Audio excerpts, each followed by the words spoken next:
గౌరవ ముఖ్యమంత్రి గారి ఆదేశాల మేరకు పెద్దలు గౌరవనీయులు శ్రీ ముద్రగడ్డ పద్మనాభం గారిని ఈరోజు వచ్చి కలిసి వైఎస్ఆర్సీపీ పార్టీలో చేరేందుకు ఆహ్వానించడం జరిగింది. సో తప్పకుండా ఒక మంచి నిర్ణయం తీసుకొని పాజిటివ్గా ఒక మంచి నిర్ణయం తీసుకుంటారని చెప్పి కూడా మేము ఆశిస్తున్నాము. ఇక్కడికి వచ్చేటప్పుడు మీడియా మిత్రులు కొద్దిమంది ఫోన్ చేసి మీరు ఏమి ఆఫర్లు ఇస్తూ ఉన్నారు, మీకు ఏమి అంటే అండర్స్టాండింగ్ ఏముందని చెప్పి అందరికి కూడా ఒక విషయం క్లియర్గా చెప్పదలుచుకున్నాను. ఒక మంచి ఇండివిజువాలిటీ ఉండే నేత ఒక కాపు ఉద్యమం చేశారు. సో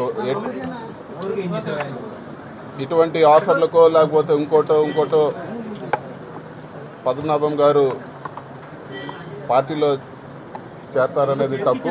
ఖచ్చితంగా ఆయన స్వతహాగా అన్కండిషనల్గా చేరితే తప్పితే ఈ ఆఫర్లకు చేరే వ్యక్తి కాదని చెప్పి కూడా మేము భావిస్తున్నాము. అదేవిధంగా ముఖ్యమంత్రి గారి సమక్షంలో ఒక మంచి నిర్ణయం తీసుకొని పార్టీలో చేరతారని చెప్పి కూడా ఆశిస్తున్నాము. పెద్దలు ఒక మంచి పాజిటివ్ డెసిషన్ కూడా తీసుకుంటారని చెప్పి కూడా మేము ఆశిస్తున్నాము. Thank you.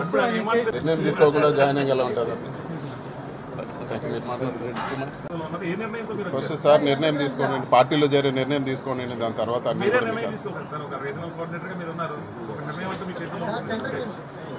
పార్టీ కోసం కష్టపడి పనిచేయాలా లేదంటే ఆయన ఉన్నత స్థానంలో పెడతారు? ఎందుకంటే ఆయన నమ్ముకుని సామాజిక వర్గం కాదు, అన్ని వర్గాలు కూడా కలిసి ఉంటాయి. ఇప్పుడు జగన్మోహన్ రెడ్డి గారికి పెద్దల్ని ఎలా గౌరవించాలో ఖచ్చితంగా తెలుసు. ఖచ్చితంగా సముచిత స్థానం కల్పిస్తారు. సార్ ఒక మంచి నిర్ణయం తీసుకుంటే డెఫినెట్గా రాబో రోజుల్లో సముచిత స్థానం కల్పిస్తారని చెప్పి నేను ఖచ్చితంగా భావిస్తున్నాను.